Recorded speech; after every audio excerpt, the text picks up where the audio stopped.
Throughout the holiday season, you're always hearing inspiring stories about people doing nice things for one another. One story comes from the Upper Fraser Valley, which is filled with people doing great things to better the world.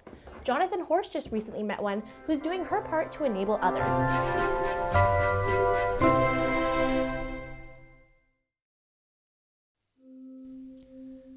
Meet Michelle Creedy. She's what I'd call busy. I'm a TA for some students, some blind students. I also do some drumming at the church. I live in an apartment, live on my own. I have the 2 miniature horses, as you can see. I absolutely love cooking and baking. So yeah, I basically live the life I want.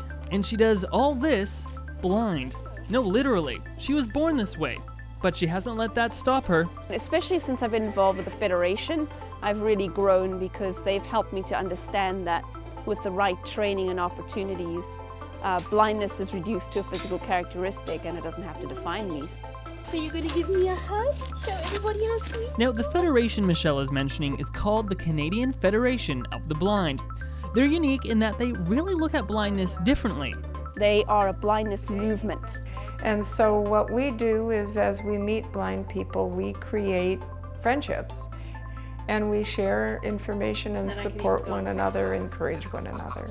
They are probably the best organization I've ever encountered. It's that new mindset that really makes the difference, which helps transform blind people's lives, showing that the blind really can lead the blind. Give us,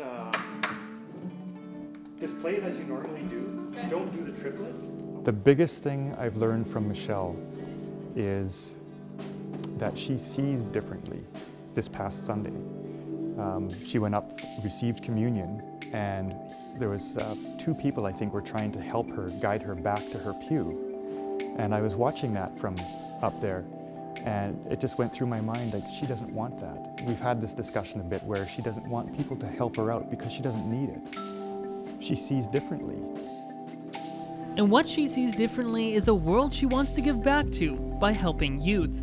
It's something she's deeply passionate about. Hey guys!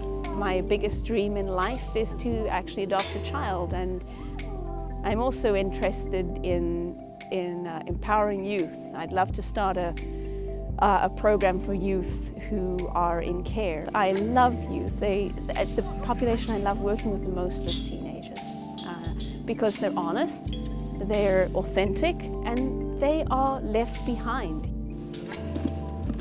I'm going to give you one. I typically don't hand feed you guys, you're lucky. Her passion to help is inspiring enough, but what Michelle is proving is that a vision to make a difference really doesn't require any vision at all. The only thing that I haven't managed to do is drive a car. That's it. In Chilliwack, I'm Jonathan Horst for Go on Shaw TV. Come on. You actually behaved.